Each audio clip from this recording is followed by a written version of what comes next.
దగ్గర ప్రమాణ స్వీకారం చేశాం.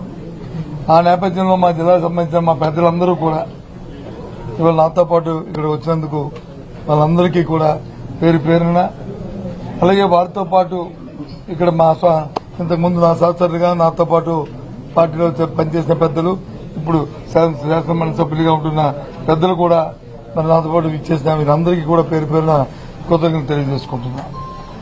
ముఖ్యంగా ఈ బాధ్యత నా మీద పెట్టిన ఇది శాసనమండలి సభ్యుడిగా ఉండాలని మరి నిర్ణయించిన పార్టీ అధ్యక్షులు జగన్మోహన్ రెడ్డి గారికి, మరి వారితో పాటు ఇక్కడున్న పెద్దలందరికీ కూడా మళ్లీ ఒకసారి నేను మనస్ఫూర్తిగా వాళ్ళకి కృతజ్ఞతలు తెలియజేస్తూ, తప్పకుండా వారి మనసులో ఏముందో వాళ్ళు ఏదైతే కోరుకుని కార్యక్రమం చేయాలని కోరారో దాని అంతటినీ కూడా మరి నేను నిర్వర్తిస్తానని చెప్పి చేస్తానని చెప్పి మనస్ఫూర్తిగా వాళ్ళకి మాటిస్తున్నాను. ఈ నేపథ్యంలో అది మండలంలో ఈసారి మండలంలో మీ రోల్ ఎలా ఉంది? ఎందుకంటే అసెంబ్లీకి ఎమ్మెల్యేలు రావట్లేదు అనేది మండలిలో అసెంబ్లీకి రాలేదు, అసెంబ్లీకి వచ్చారా, మండలిలో వచ్చారా లేదా ఇది సమస్య కాదు. ఏదైతే ప్రజల తరఫున మా పార్టీ బాధ్యతయుతంగా ఈ అంశాలు అయితే ప్రజలకి దానివల్ల మంచి జరిగి మేలు జరుగుతుందో, ఏదైతే ప్రభుత్వాలు వచ్చి ప్రజలకు ఇచ్చిన మాటలు వాగ్దానాలు ఉన్నాయో అవి నెరవేర్చాలనేది తప్పకుండా నెరవేర్చి ప్రజలకు మేలు జరగాలనేది మా తాలూకు అభిప్రాయం. ఎవరి మీద బురద జల్లాలని, ఎవరి మీద రాయిస్తాలని అది చూసి ఆనందించాలనేది మా అభ్యంతరం కాదు. బాధ్యతాయుతంగా ప్రజల పక్షాన ప్రజల గొంతుగా నిలబడి ఇవాళ మండలిలో మా పార్టీ తాలూకా వాడిని, మా పార్టీ అభిప్రాయాన్ని, విధానాన్ని, అలాగే ప్రజల తరఫున పడుతున్న ఏమైనా ఇబ్బందులు వస్తే ఆ ఇబ్బందులకి ప్రజల దృష్టికి మరి సభ ద్వారా ప్రభుత్వం దృష్టికి తీసుకొచ్చి దాన్ని సఫలీకృతం చేయడానికి మా వంతు ప్రయత్నం చేస్తాం. ఏదండి గొంతును వినిపిస్తారు? ఎన్నాళ్ళైంది శాసనసభ స్టార్ట్ అయ్యి? ఎన్నాళ్ళైంది? ఇంకా ఓ సభ అయింది. ఆ సభ అప్పుడే మీరు ఆ నిర్ణయానికి వస్తారుగా. ఇప్పుడు 3 నెలలు అయింది, 75 రోజు, ఇది 75వ రోజు అనుకుంటాను. మరి ఇప్పుడు ప్రజెంట్ ప్రభుత్వం ఎన్నో వాగ్దానాలు చేసింది. ఎందుకు చేయలేదు అంటే దానికి అర్థం ఉందా? Take time, give time, you will see.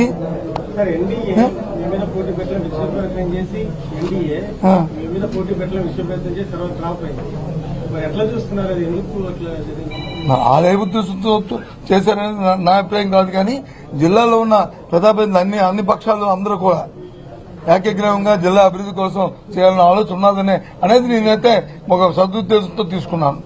ఆ ప్రకారమే రాబోయే కాలంలో కూడా విశాఖపట్నం జిల్లా పూర్తిగా, అలాగే మా ఉత్తరాంధ్ర ప్రాంతం పూర్తిగా ఒకే మాట మీద మరి అభివృద్ధి చెందాలి, రాజకీయాలకు అతీతంగా అనేది ఈ ఎన్నిక ద్వారా నేను కోరుకుంటున్నాను. ఏదమ్మా మా పార్టీ విధానాన్ని మేము ఎందుకు వదులుకుంటాం? అది మళ్ళీ దీని మీద మళ్ళీ చర్చించుకుంటాం. మాది ఈ క్షణంకైతే అదే విధానం, అది కొనసాగిస్తామనేది మా పార్టీ నిర్ణయం చేసుకున్న తర్వాత మళ్ళీ మీకు వచ్చి చెప్తాను. నేను అది మా అధ్యక్షుడు చెప్తారు, లేకపోతే నేను చెప్తాను, లేదా మా పార్టీ ఫోరం మీద చెప్తాము, లేదా మా పార్టీ నాయకులు చెప్తారు, మా స్పోక్స్ పర్సన్ చెప్తారు, ఎవరైనా సరే చెప్తాము. ప్రతి పార్టీకి విధానాలు ఉంటాయి. ఆ విధానం ద్వారా పార్టీలు ముందుకెళ్తాయి. దాని ప్రకారం వెళ్తాము. అంతేగాని ఇది లేదు, అది ఉంది, ఇది లేదు కాదు. ఒకసారి అప్ అండ్ డౌన్స్ వస్తాయి, రాత్రి వస్తుంది, పగలు వస్తుంది, అలాగే పగలు రాత్రి అవుద్ది. ఆ రకంగా ఉంటాయి. 11 మందిలో 7 మంది సపరేట్ గ్రూప్ కాబోతున్నారని కూడా ఒక స్పెక్యులేషన్ నడుస్తుంది. నాకు జ్యోతిష్యం రాదు, నేనేమి జ్యోతిష్యం చెప్పిన వ్యక్తిని కాదు.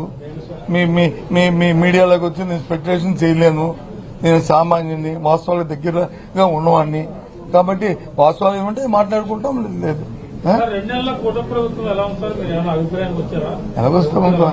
ఎలాగొస్తామబ్బా, రాజకీయాలు వేరు, వాస్తవాలు వేరు. రాజకీయాల్లో మాట్లాడుకోవాలంటే ఇచ్చిన మాటను వచ్చి మన్నాడే అమలు జరపలేదని అనుకుంటాం. వాస్తవాలకు వస్తే పరిస్థితులు వచ్చి మన చక్కదిద్దుకొని చేయాలని అనుకుంటారు. అయితే మాలాంటి వాళ్ళు ఏమనుకుంటామంటే, ఏది పరిస్థితి తెలిసే కదా వాగ్దానాలు చేశారు కదా, పరిస్థితి తెలిసే కదా చేశారు కదా, చేస్తే బాగుంటుంది, ప్రజలకు మేలు జరుగుతుందని మేము అనుకుంటాం. దానికి ఏముంది? ఎంపీటీసీలు కార్పొరేటర్లు పార్టీలు మారుతున్నారు చూస్తే ఇది మన ఒక్క రాష్ట్రం జరుగుతుందా? భారతదేశ రాజకీయాల్లో ఎక్కడ మన ఒక్క రాష్ట్రంలో ఉంది ఇది. ఈ మారడాలు చేరడాలు ఇవన్నీ వస్తుంటాయి. కొత్త నీరు పోయి పాత నీరు వస్తుంది, పాత నీరు పోయి కొత్త నీరు వస్తుంది. మానవుడి తాలూకా విధానాలు ఉంటాయి, ఆలోచనలు ఉంటాయి, ఆశలు ఉంటాయి. ఆశలకు అనుగుణంగా ఆలోచనకు అనుగుణంగా వెళ్తుంటారు, చేస్తుంటారు. జరిగితే మన ప్రతిభ, జరగకపోతే అవతల ప్రతిపత్తి. 75 రోజులు ఇంకా టైం ముందు చూస్తామని అంటున్నారు. నేను చూస్తాను అనలేదు, అవతల అంటారు కదా అన్నా. నేను చూస్తాను అనలేదు. తప్పు నా మీద తొక్కు. ఢిల్లీకి వెళ్ళి మీరు అక్కడ నిరసన కూడా చేసి వచ్చిన దాని వేరు ఇది వేరు. ఢిల్లీకి దేనికి వెళ్ళాము? రాష్ట్రంలో జరుగుతున్న శాంతి భద్రత వెళ్ళాం, జరుగుతున్న దౌర్జన్యాలు దమనకాండల మీద వెళ్ళాం. అంతేగాని మిగతా విషయాలు మేము మాట్లాడలేదు. అక్కడ మేము మాట్లాడామని చెప్పండి. నాకు తెలియదు. మీకు అనిపించిందా? మేము వెళ్ళింది, మా పెద్దలందరూ వెళ్ళింది, మా నాయకుడు వెళ్ళింది, అందరూ కలిసి వెళ్ళింది. జరుగుతున్న దౌర్జన్యాల మీద, జరుగుతున్న హత్యల మీద, జరుగుతున్న దానకాండల మీద, దాని మీద వెళ్ళాం. అది ఎప్పుడు కూడా ఇంతకుముందు రాజకీయాల్లో జరగలేదు. ఈ రాష్ట్రంలో ఎన్నికలైన తర్వాత జరగలేదు కాబట్టి దాన్ని ఆపాలేదన్నాం. దానికోసం వెళ్ళాం. దాన్ని ఎత్తి మొత్తం దేశం యావత్తు దేశం దృష్టికి తీసుకెళ్ళడానికి వెళ్ళాము. అది సఫలీకృతం అయ్యాము. అధికారుల మీద కేసులు పెడుతున్నారు. ఎవరు పెడుతున్నారు? గవర్నమెంట్ పెడతామని పెట్టుకో సార్. ఒకటి చెప్తాను, కేసులు పెడుతున్నారు, అధికారుల మీద పెడుతున్నారు, లేదా మా మీద పెడుతున్నారు, లేదా తీరు మీద పెడుతున్నారు అనే దానికి నేను దానికి పోను.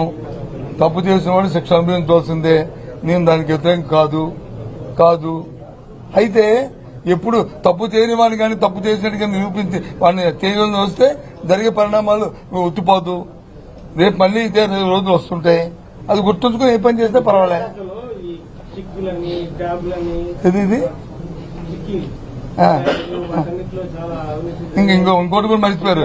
ఏదో 4-5 రాస్తున్నారు. ఇంకా ఇది కూడా ఇచ్చాం. దాని పేరు ఏం పేరు?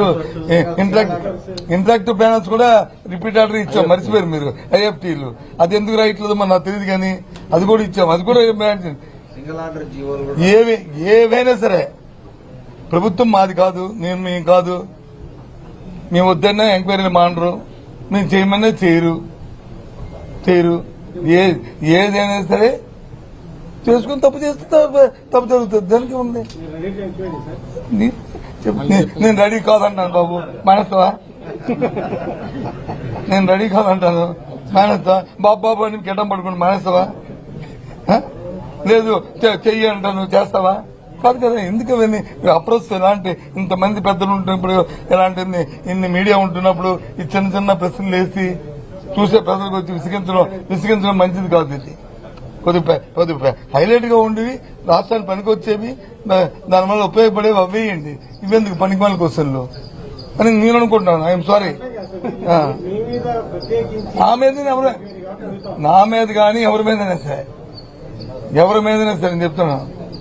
నా మీద కానీ ఎవరి మీదైనా సరే నీకు అంటుందంటే నేను వద్దండి మానేసాను. ప్రభుత్వం మాది కాదు, ప్రభుత్వం ఉంది, చేయమండి, తప్పేముంది. ఇంకోటి చెప్పండి, నేను యాడ్ చేస్తాను. ఇంకో 2 ఉన్నాయి, అవి కూడా యాడ్ చేస్తాను. అవి కూడా తప్పేముంది. వద్దలే కదా. ఏంటి ఏమంటారు దానికి? ఇప్పుడు మళ్ళీ దానికి సపరేట్ ప్రెస్ మీట్ పెట్టుకుందాం. అసెంబ్లీ కౌన్సిల్ జరిగినప్పుడు చర్చ వస్తుంది, లేకపోతే వచ్చినప్పుడు వచ్చి దాన్ని సపరేట్ ప్రెస్ మీట్ పెట్టుకుని అప్పుడు దాన్ని మాట్లాడుకుందాం. ఇలాంటి ఇది అప్రస్తుతం. ఇలాంటి దయచేసి వీలైతే అది డిలీట్ చేసేయండి. ఏది ఉంటే అది చేసుకోమని చెప్పండి చాలు. మిగతాకి ఎందుకు అనవసరం. అంతే కదా. అంతేనా? ఇంకేం బాగా అందరూ ఫీల్ గుడ్ అయినా కదా? అందరూ బాగున్నారు కదా? Thank you very much for coming and joining my occasion. Thank you. అది మడిగా వస్తాను. నేను 2-3 రోజులు వస్తాను. వచ్చినప్పుడు వచ్చి పిలుస్తాను అందరినీ.